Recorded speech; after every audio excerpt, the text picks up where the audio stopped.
Now see this young man, Robert Kyagulanyi. He comes out of an election and has to flee, hide. Finally, now we have heard him speaking from Geneva. He runs away. His wife, Barbara Itungo, is assaulted in her home.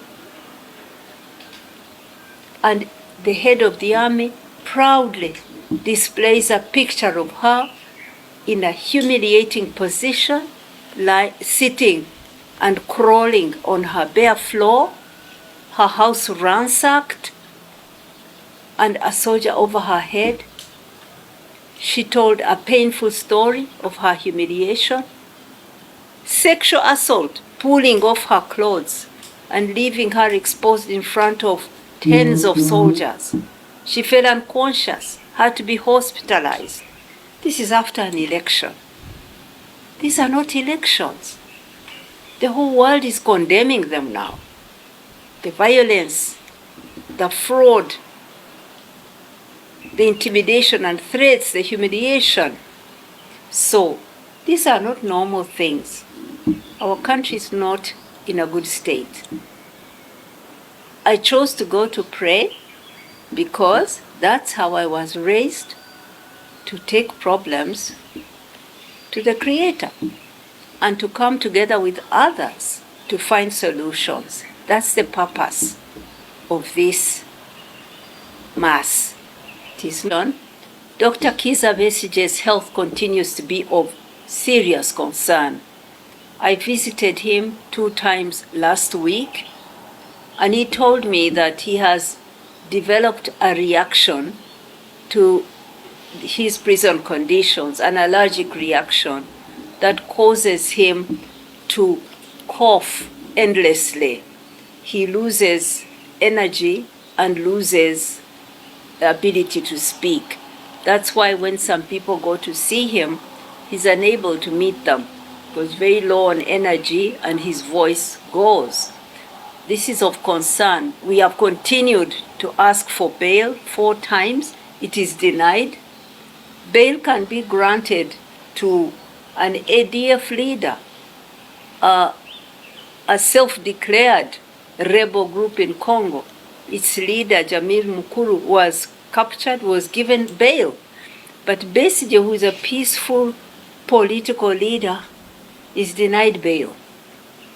We continue to ask for bail because those conditions in jail continue to undermine his health, to make him weaker and weaker.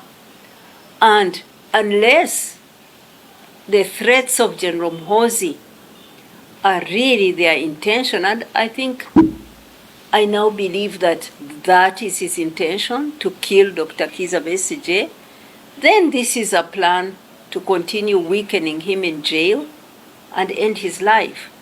We are concerned.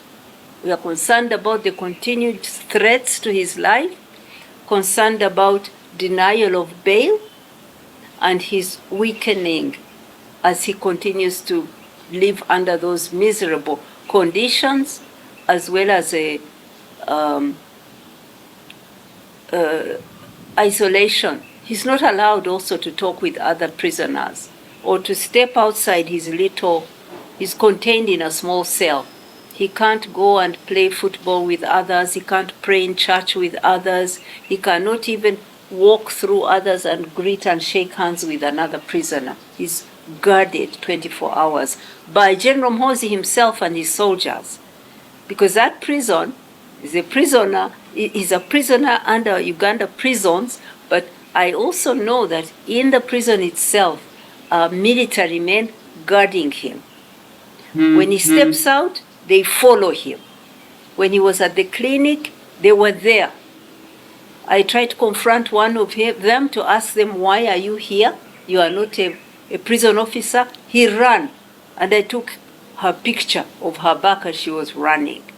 So it's a situation where he's a captive of the army under General Mhozi and General Museveni, and they are aware that his conditions are hurting him, but they want him to keep suffering.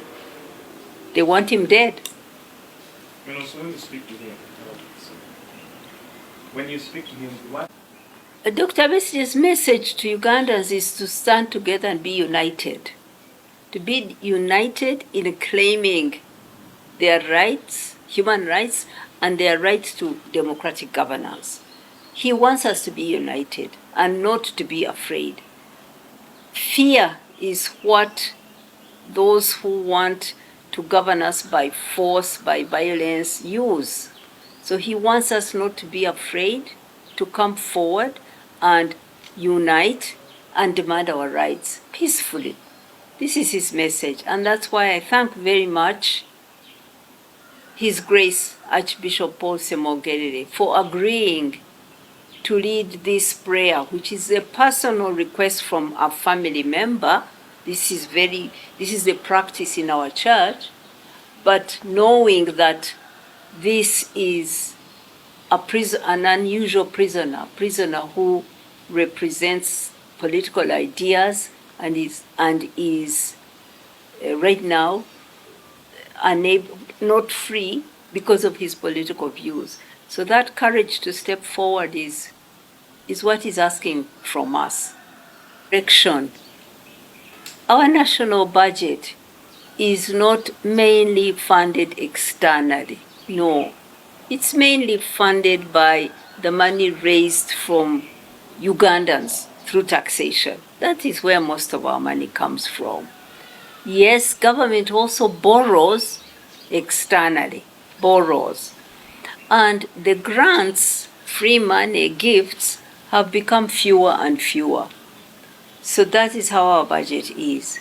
It is of concern how that budget, that money collected from poor Ugandans is spent. Remember, the majority of our people are very poor. But that money, when you see how the government